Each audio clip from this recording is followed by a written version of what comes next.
India's industrial boom is rewriting global narratives. Let's change focus to India's own security playbook now.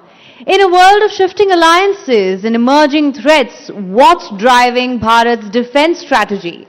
From border dynamics to tech-driven warfare, how is India shaping its security narrative? The next session is about the Bharat security doctrine, no compromise, no concession.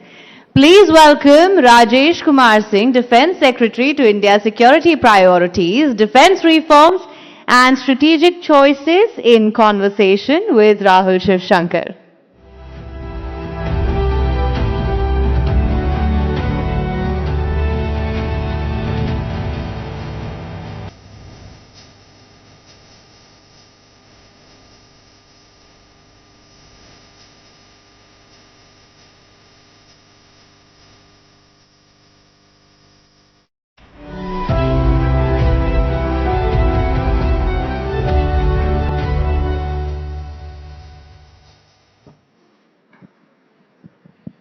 Well, the man in the hot seat is Mr. Rajesh Kumar Singh. He's India's Defense Secretary, and he's in on a day when there's been another war that has broken out, this time in the Gulf. And as you know, this morning we got news that the US and Israel conducted what they are calling preemptive strikes on Iran, not unexpected. And the Iranians have hit back. And they have targeted several US bases. They've also targeted, of course, places in Israel, US bases in the Gulf, in different countries. There's a whole list out there. So we speak in troubled, clamorous times, Mr. Singh. I want us to first look at this and focus a little bit on this latest conflagration. India obviously is going to be in focus because we are friends with Tehran and Tel Aviv. How will India approach this?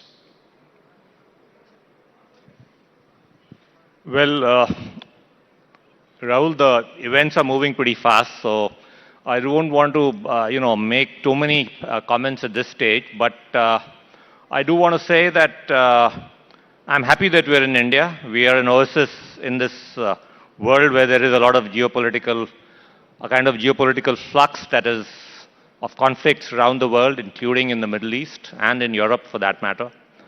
So I think the present government under Prime Minister Modi has given us a level of both macroeconomic as well as geopolitical stability. And I'm happy that we are living in this country.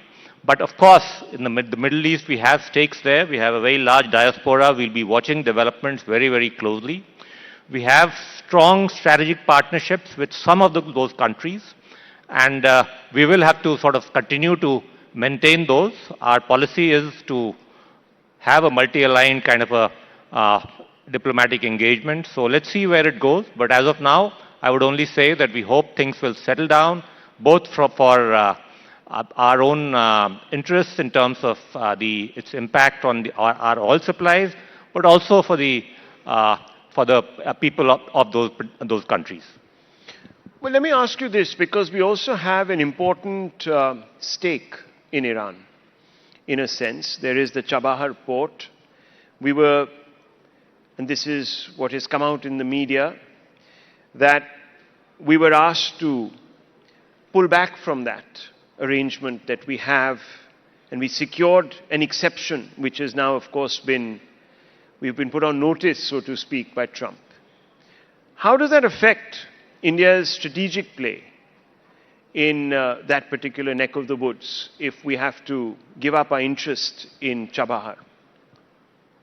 Well, Rahul, the short answer is that we'll have to sort of negotiate our way to ensure that our interest in Chabahar is sustained, and it brings us the benefits that we need in terms of access to trade routes, Central Asia, etc., and to Afghanistan. So, yeah, I mean, since things are moving very, very quickly in terms of developments, let's see where this takes us. But as far as I'm concerned, we are still we intend to ensure that our investment in Chabahar yields us the dividends that we need. How do we do that? We do that by negotiating. I mean, you would have asked us, a few months back, you would have been wondering how would we manage the US trade relationship along with the defense engagement. And the fact is that we've been able to manage both. So let's see where this takes us. It's a bit early to say, but the intent is obviously to negotiate our way into a situation where our investment in Chabahar is protected. So let me ask you, because I'll just extrapolate on this. India is a firm believer in plurilateralism, multilateralism, and guards its strategic autonomy, as you know, fiercely. But here we have a situation where there are tugs now. Increasingly in a conflict-ridden world, we're expected to take stands, whether it's in the United Nations General Assembly or, of course, by some of our partners. And the United States perhaps is expecting India to stand with it. We've already made a commitment to Israel that we are going to stand with it in the interests of the defense of its realm. The Prime Minister made that commitment. Do you think that alienates Iran and by extension our friends in the BRICS world that support Iran and have a problem with US unilateralism? So let me take you to the recently concluded international fleet review that we had in Vizag a few days back, where there were 74 odd countries that took part. Incidentally, that included both the Iranian Navy and the US and the Russians and a bunch of other countries. So India's strategic autonomy and its convening power is quite distinct in that sense. We are able to maintain these high level of alignment with different countries. Of course, it goes without saying that with some countries, the relationship is a bit closer. It is more strategic, and you mentioned one of them, Israel, maybe a few others, but I don't want to mention them right now. There's no need to differentiate among friends, but India's ability to strike and align and engage with different countries, even if when they are in conflict with each other, has been sort of shown over the years. Just to press you on that, you said that we don't want to differentiate, but when we don't take a stand, for example, in the United Nations on issues that are shaped as moral questions, and the number of our abstentions has actually gone up over the years. I'm not saying that we're the only ones, because other powers are also abstaining more often than not. So we're not isolated or alone in this, but when we see these abstentions going up, many people will say that we are actually differentiating. Specifically, if this matter of Iran comes up, which it will in the UNGA, because it's not going to be resolved in the UNSC, it's going to come up for vote. What do you think India should be doing? We haven't heard from the Indian government as of, I checked last about an hour back, so do excuse me if things have overtaken. But fundamentally, should we at least express serious concern?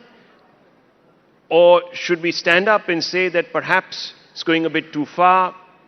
We have a political interest also. We have ties with, go back, civilizational ties with Iran. How far can we just keep sitting on the fence and hedging? Well, I'm sure the Ministry of External Affairs will give a response. It's fairly early days. It's not even a day, to be very frank. And about, taking a stance on every issue, I think this is a time when you have a situation where it is kind of becoming a situation where every man is for himself, where to some extent might is right is resurfacing. It's better that I don't sort of get into the diplomatic sort of domain so much. I appreciate that. That is not really your area, yeah. and I will respect those red lines. But let me bring you back to the larger questions that have emerged now after Operation Sindoor. How do you see, after Operation Sindoor, the defense scenario changing? India obviously needs to now take into account its experience in Operation Sindoor. How does it equip itself for the next few decades? What are the learnings? Well, it was a important learning experience. It showed the certain things clearly, the primacy of standoff weapons, of air power, of, of unmanned systems of different types, both for ISR and for combat. All of those areas revealed certain strengths that we had. They also revealed certain capability voids that were there, and those are being filled up at a very rapid pace. We've created this accelerated green channel for emergency procurements to fill some of those capability voids.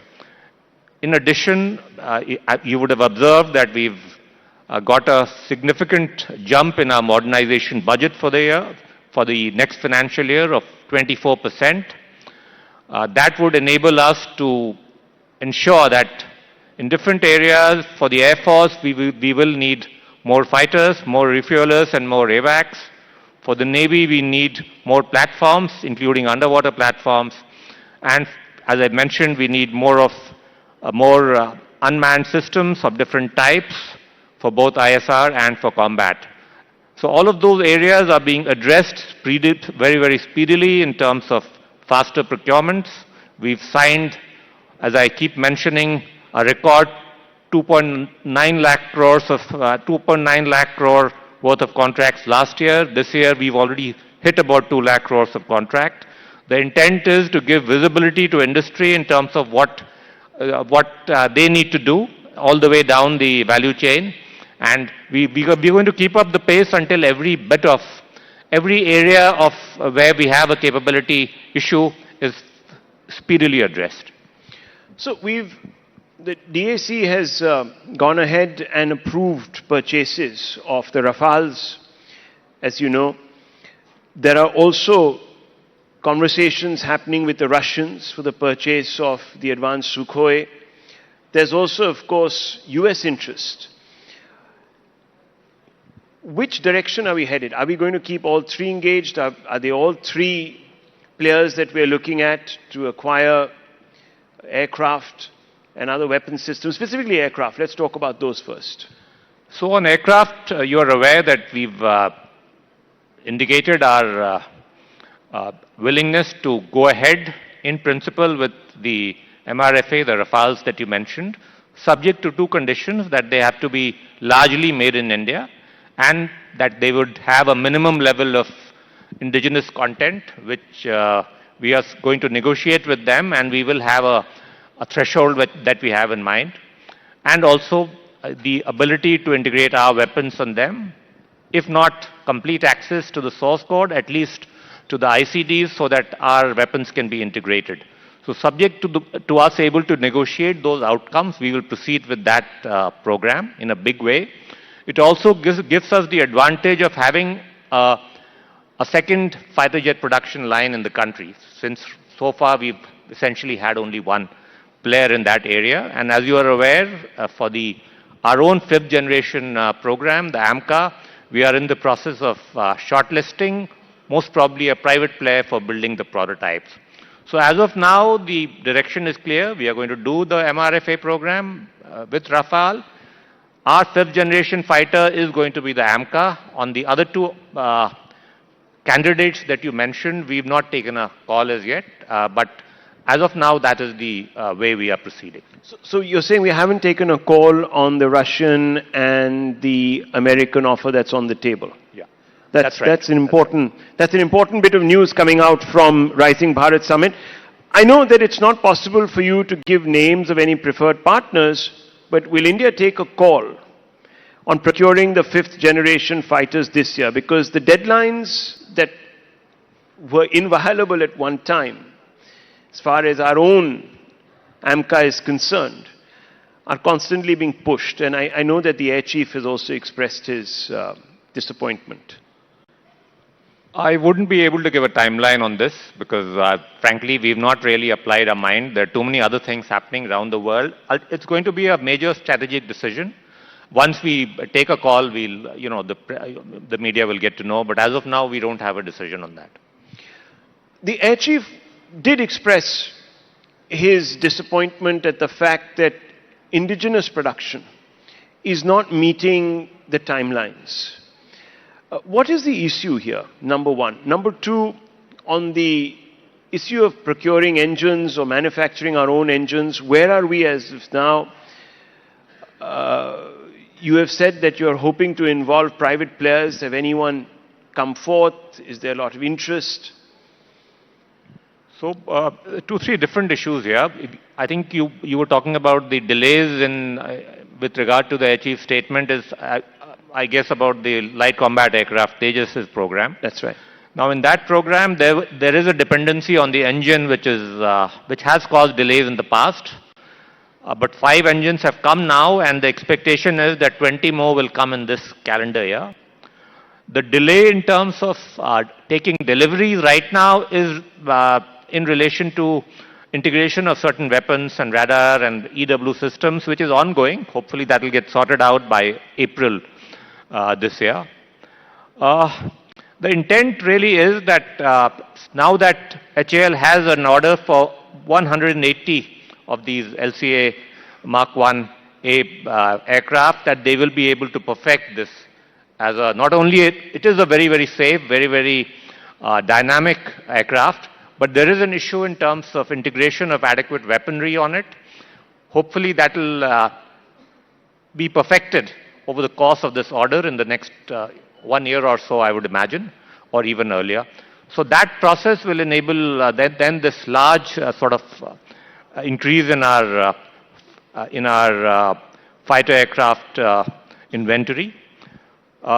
In addition, when I mentioned the private sector part, I was really talking about the AMCA. For the jet engine program that you mentioned, which is an important import dependency for us, has been for a long time.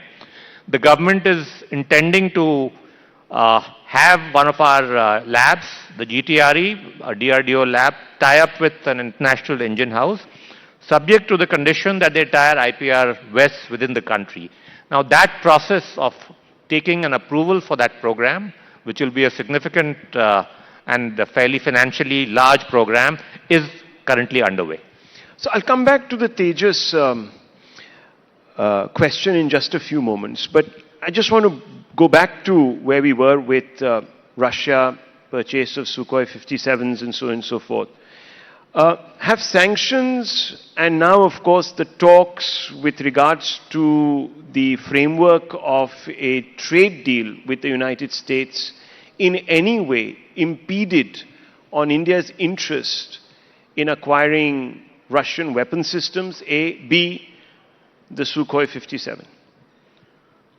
I can assure you that that is not the case. There has been no sort of overflow from the trade negotiations on our defense engagement. In fact, we signed a 10-year defense cooperation framework in December, much before the trade deal got finalized.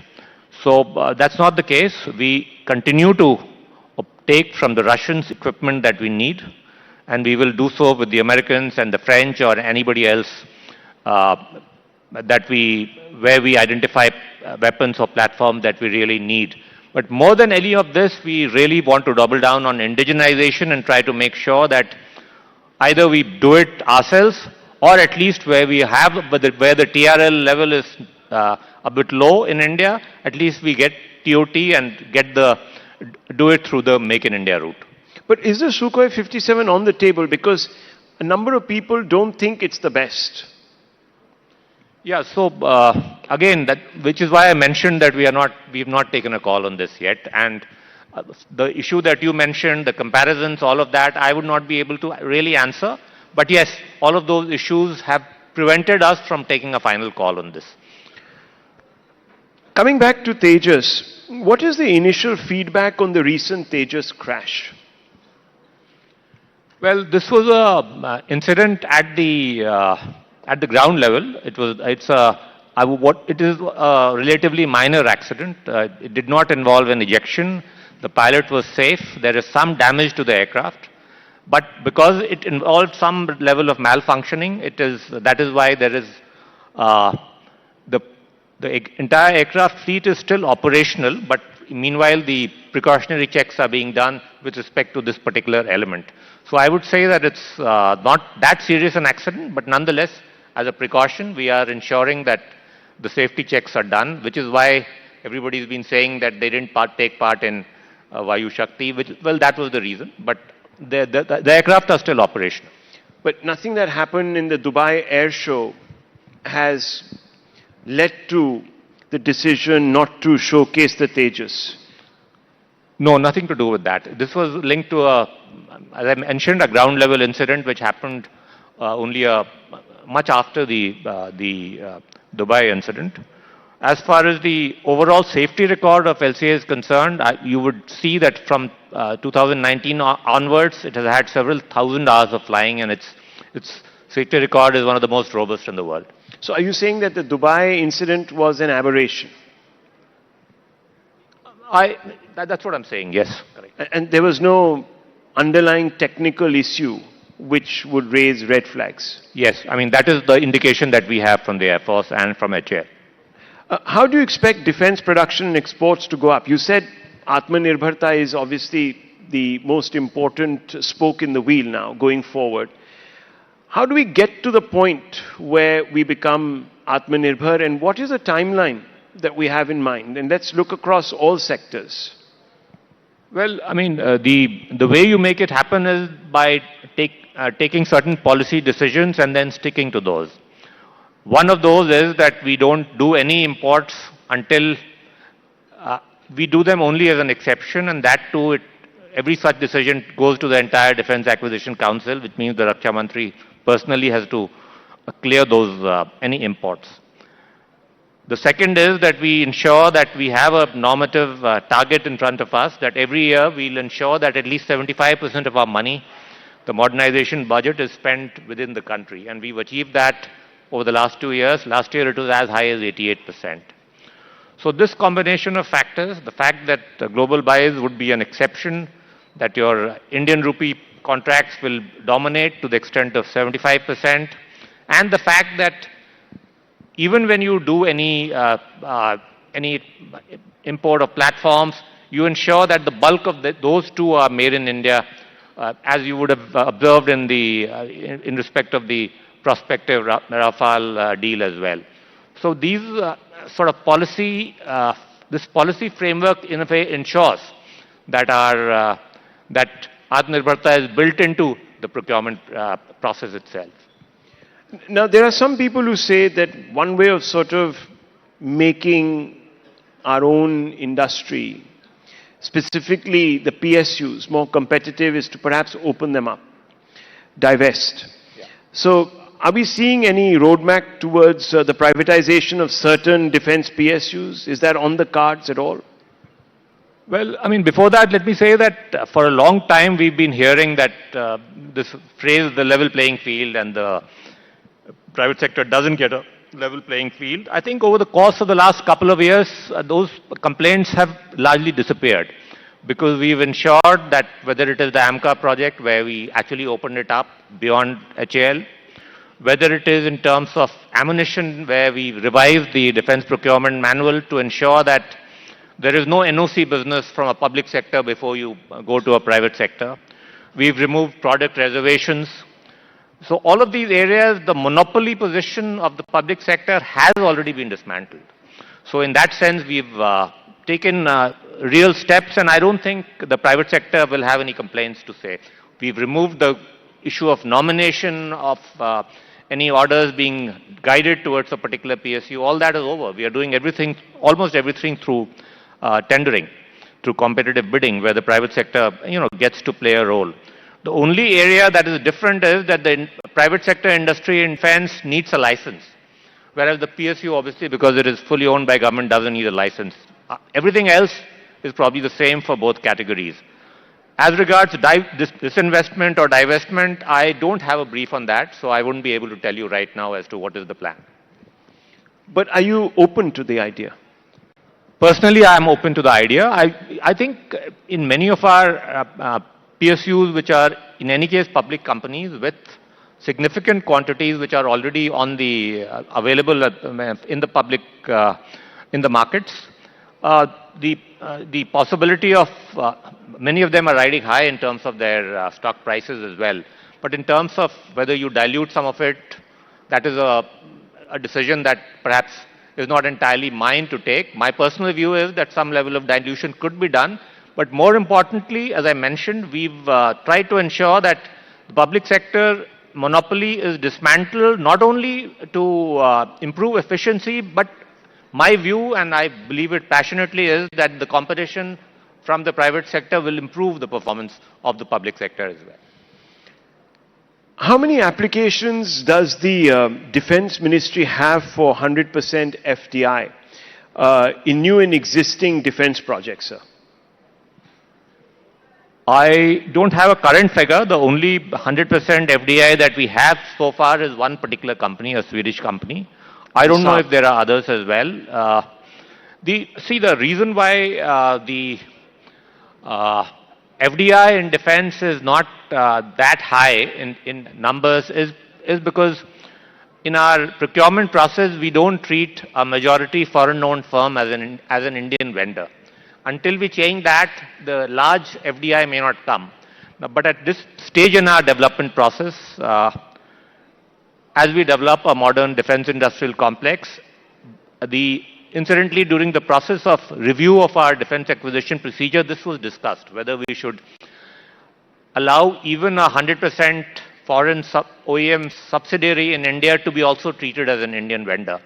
But most Indian companies who are growing their business in this space, including the large ones, the big conglomerates, everybody felt that it's a little too early. This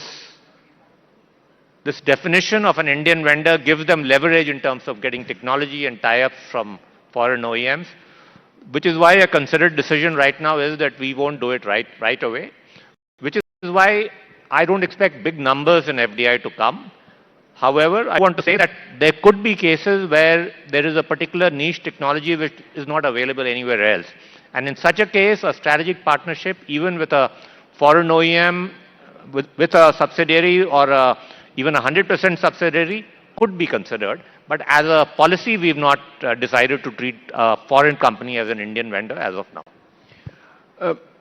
Now, sir, let me ask you this, because we're seeing Operation Sindoor as perhaps one of those watershed moments. For the first time, you saw two nuclear powers go up against each other, and it has obviously sparked an entire new conversation about the way the wars of the future might be fought. Capital allocations have been made in the budget. How much of those have been made keeping in mind scenarios that emerge from Operation Sindoor? And I would like first for you to paint some of these scenarios. Well, obviously, during Operation Sindoor, you saw the use of mostly standoff weaponry, of precision munitions, of not too much of conventional warfare, a lot of use of different types of unmanned systems. In the Middle East today, also you're seeing something similar. The importance of air defense obviously has gone up, which is why the Honorable Prime Minister announced our version of a protective dome for the country, the Sudarshan Chakra mission, where we already have good capabilities, but we can improve it further in terms of bringing new cutting-edge elements to it. So all of those are lessons, and as I mentioned that as a part of that, drawing from those lessons, we've drawn up both an emergency procurement pipeline as well as a fast-track pipeline to meet some of these gaps in these critical areas. And by doing so, the emerging trends in warfare will, of course, be kept in mind. So, you want to match some of these or basically fill some of these gaps in developing the Sudarshan Chakra, because what we did see was a lot of beyond the line of sight munitions being used. Is Israel going to fill that gap? We know that they have Iron Dome capabilities. It's being tested even as we speak right now. Was that part of the conversation between the two prime ministers just a few days ago, sir? Let me just say, I'm not privy to that conversation, of course, but I do want to say that we have a very detailed memorandum of understanding on defense cooperation with the Israeli side, which I signed in November when I was there.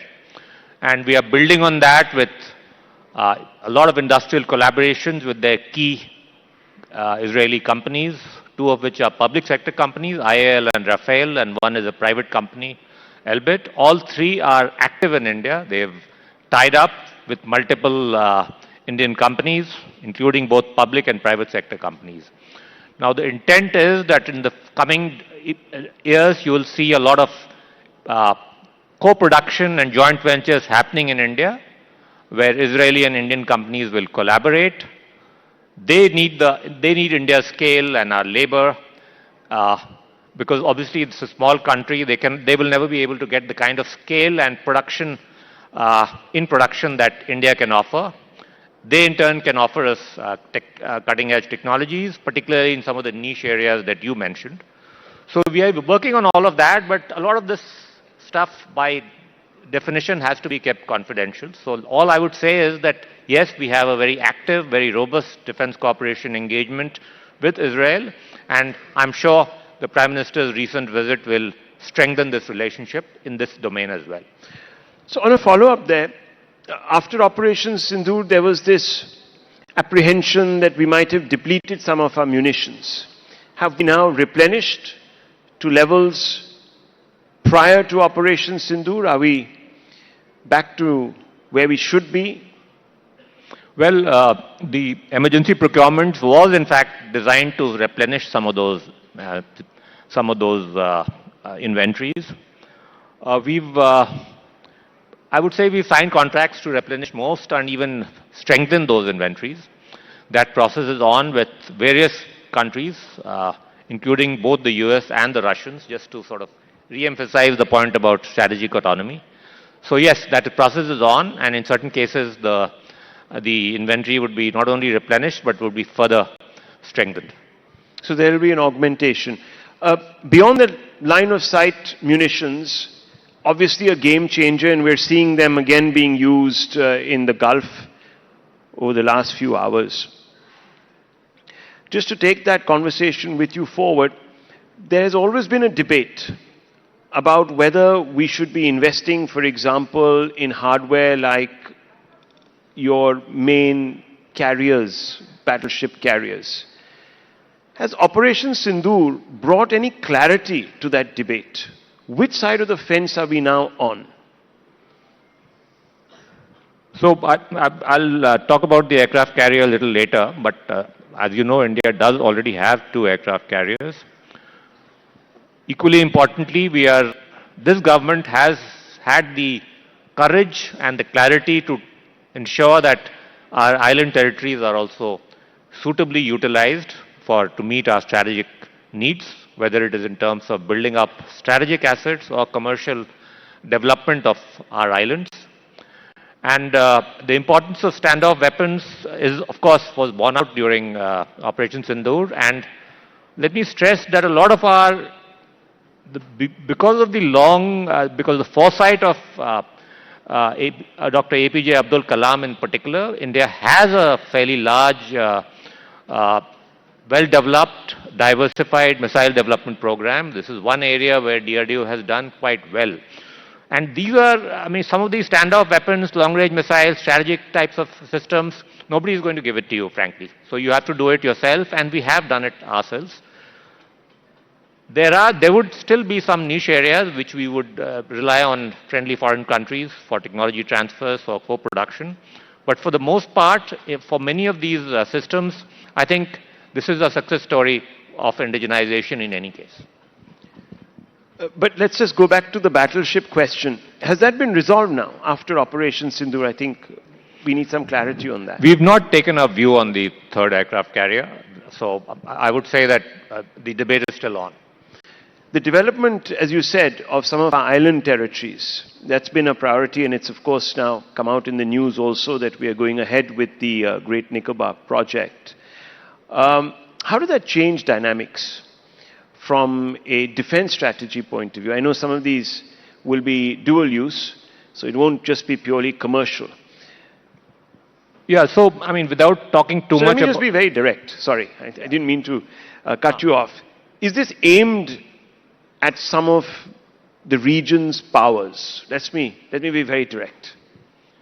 Yeah, so the Andamans are very strategically located, right very close to the Malaccas and Malacca Straits, some other choke points in the Indian Ocean. So our ability to project power from there is important for us.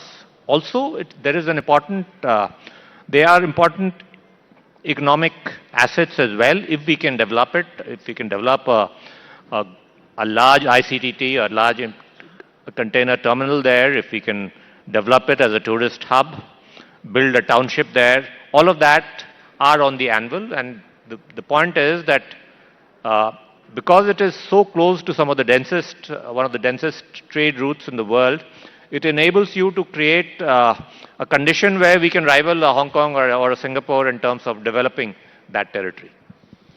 Mr. Rajesh Kumar Singh, Defence Secretary of India, thank you very much for taking these questions from us, and thank you for going into such details, and thank you for making the time. It's an honor. Thank you.